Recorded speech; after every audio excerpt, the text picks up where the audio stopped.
rhombus, circumscribed, angles, this thing. It's geometry. With me, Miss Cohen. To lesson 6 today, which is about a shortcut for knowing that two triangles are congruent. And so before we get to our notebooks, I want to show you this quick demonstration. I hope you can see here I have two congruent triangles. And I used some colors to help us see the corresponding parts. So these blue angles are corresponding. Right now they're both set to be 80 degrees. And the green angles are corresponding. They're both 70. And then I have these 30-degree angles which are corresponding. And we also have these three side lengths that correspond to one another. So what I want to talk about today is I just want us to think about, do we really need to know that all three sides are congruent and all three angles are congruent in order to know that the triangles are congruent? And the answer is no. For one thing, I really only need two angles, right? Like if I have an 80-degree and a 70-degree angle, whatever's left from 180 has to be my third angle. So we don't really need to know that three sets of angles are congruent, because if two sets are congruent, then the third angles have to be congruent. And it turns out that we can even know less than that. So I want to take a look at what we have here. I've set up two angles. Okay, we've got the 70-degree angle and the 80-degree angle, and then we have the side between them, and that's really important. So it's not a side over here or over here, it's the side between the two angles that I have the same on both triangles. So I can increase the side length or decrease the side length. I can move these triangles around, do lots of different things. I can change the angles even. And you can see that sometimes, like if we do an angle like that, we're not going to be able to complete a triangle. It's trying to go the other way. We can't complete it. But you can see that if we do have two angles that can make a triangle here, let's not do 60 and 60. Let's do something like that. I'm going to be able to complete this triangle just by extending the sides in both directions until they meet. And so it turns out that no matter how big or small I make the triangle, if I have two sets of angles that are congruent, which I have here, 60, 60, 45, 45, and the side between them are congruent, there's only one possible way to complete triangle 1. I'm calling this triangle 1, right? Like if I extend them, there's only one place where those lines are going to meet, and it's right there. And no matter what I do over here, the exact same triangle is going to be formed, right? And as I change the angles, both triangles are going to change in exactly the same way. There's no way for me to create two different triangles if I have two angles, two corresponding angles that are congruent, and the side between them is congruent. And that's simply because there's only one way to complete this triangle, right? You extend this out, you extend this out, wherever they meet, that's your triangle. We're doing the same thing here. Extend it, wherever they meet, that's your triangle. And there's no way for me to create a second triangle given these conditions, right? Given an 85-degree angle, a 50-degree angle, and a side length of 3, there's only one way to complete that triangle.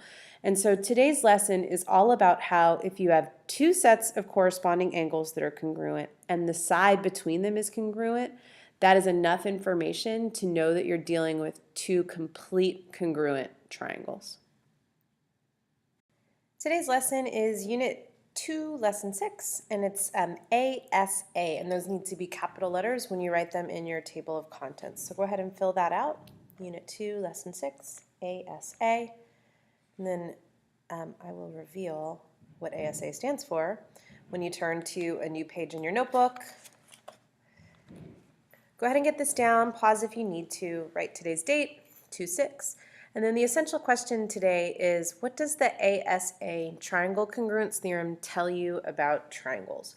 So we're going to sort of start by trying to draw what was demonstrated in the video that you watched just a moment ago. We're going to create an angle, a side, and an angle that are fixed. So I think we'll start first by creating a side, and I'm going to make my side 4 units long.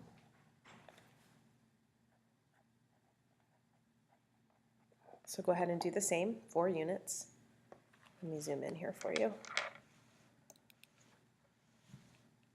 Okay. And then I'm going to create a 50-degree angle. If you don't have a protractor, that's okay. You can just kind of eyeball it. But I'm going to make mine exactly 50 degrees just because I happen to have my protractor with me. So 50 degrees is right there. And if you don't have one, just do your best to make something kind of close to it. And then I want you to, using a straight edge, create a dashed line going that way. And then mark that that is 50 degrees. So we have an angle, a side, and then I want to make another angle coming off of the other side of my fixed line segment. And so here I'm going to make a 30-degree angle. And again, I'm going to use my protractor, but it's okay if you want to eyeball it. That's 30 degrees right there. And I'm hoping you can see that only one triangle can come out of this situation, right? Like if I do that, 50 degrees, 30 degrees with 4 units in between, there's only one possible way to finish the triangle, and that is by putting the third vertex right there. And so the key here is that if you have 2 triangles like this, 50 degrees, 30 degrees, and 4 units between them, they're going to be the same exact triangle. There's no other way to complete it. And so what I want you to write over to the side is that any triangle with 50 degrees, 30 degrees, and a side 4 units long between the angles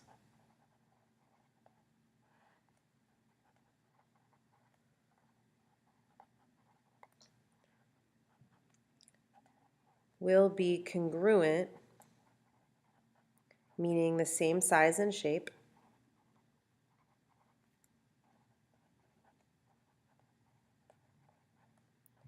to this triangle. So any triangle with 50 degrees, 30 degrees, and a side 4 units long between those angles will be congruent to this triangle. And so in the last lesson, we were like, oh, we need 3 corresponding angles and 3 corresponding sides, and it turns out you actually don't. All you really need are 2 corresponding angles that are congruent and the side between them to be congruent. And this is called the ASA Triangle Congruence theorem. So we're going to write that down super big and then make sure we know what all of those different letters stand for. So A, I'm making it big, A, S, A. This stands for, A stands for angle. The other A stands for angle. And the S stands for the side between them. Sometimes that's called the included side, meaning it's included between those 2 angles. And so the ASA Triangle Congruence theorem says that if 2 triangles have 2 corresponding pairs of angles and the side between them is congruent, then the triangles are congruent. So we're going to write all that out. It's a little much to write, but we're going to do it anyway. If triangles have 2 congruent angle pairs and the sides between them are congruent, then the triangles are congruent. It's a mouthful, but go ahead and get that down. And then we're just going to do 2 examples. This is going to be our first lesson where we do proofs. Proofs are really fun and really different and a bit challenging, and so we're going to do those in class together. I'm not going to have you do the proofs in a video. So what I want to do here is just a couple quick examples. So example 1, please draw these triangles.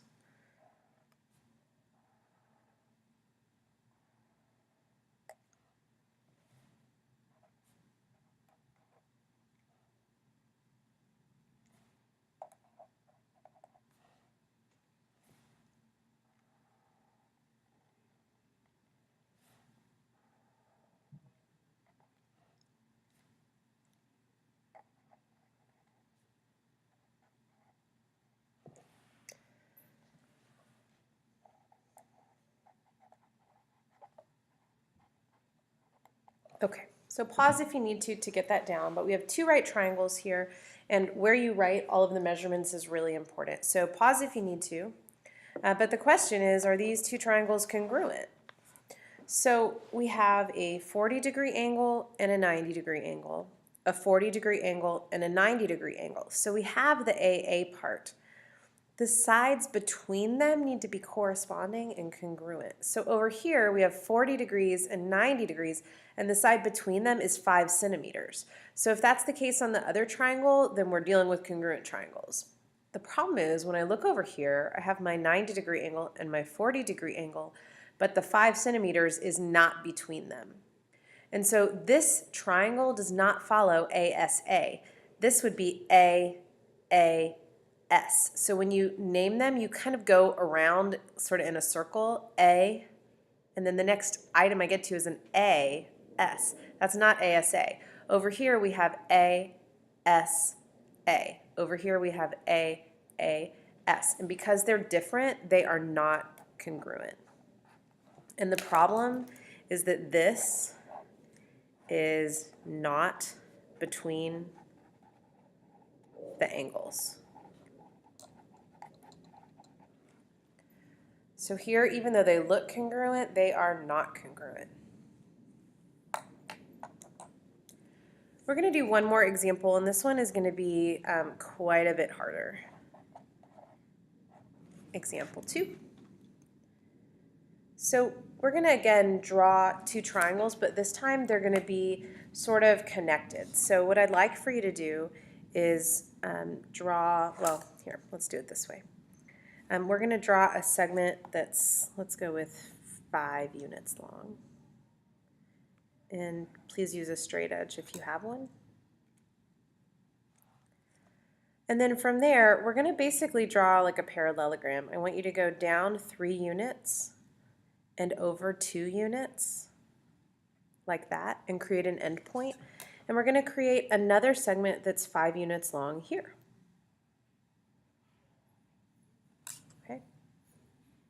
So 2 parallel line segments is really what we have here, and I actually want you to mark that they're parallel. We drew them that way on purpose. And then please connect these and these to make your parallelogram.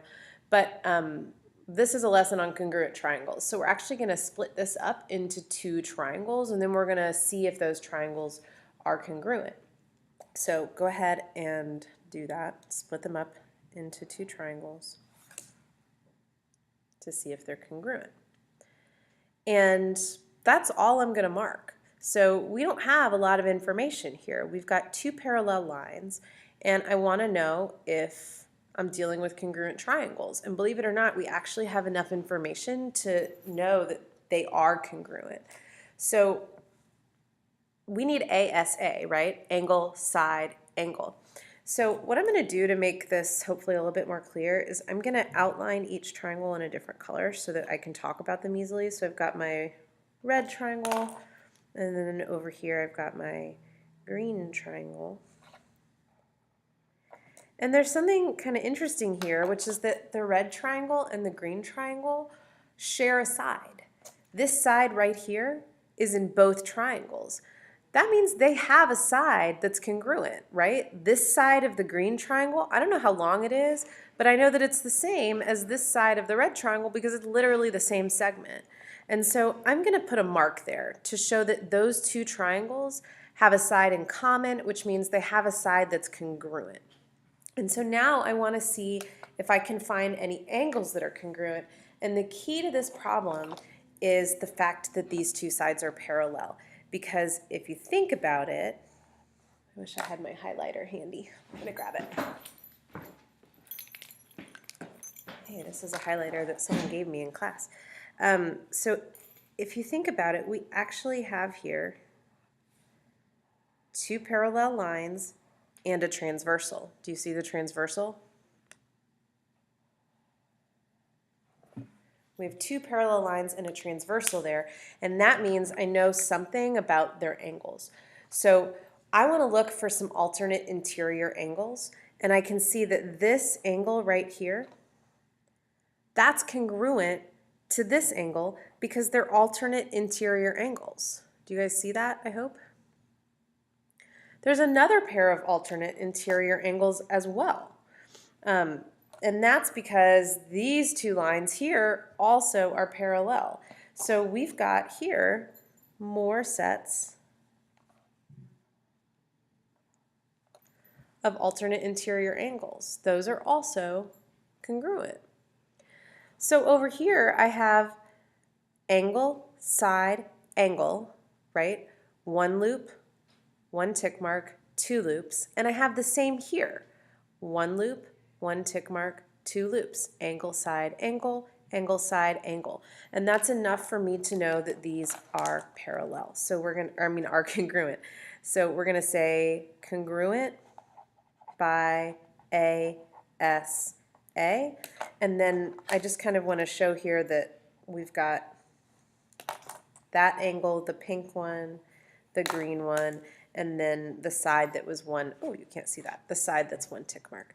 This is really challenging, but this is what we're going to be doing pretty much for the rest of the unit, is taking these diagrams and really trying to use logic and what we know about angle relationships to look for congruent triangles. So please take a moment, write a summary. The essential question today was, what does the ASA Triangle Congruence Theorem tell you about triangles? So do your best to write a summary, and then you're done.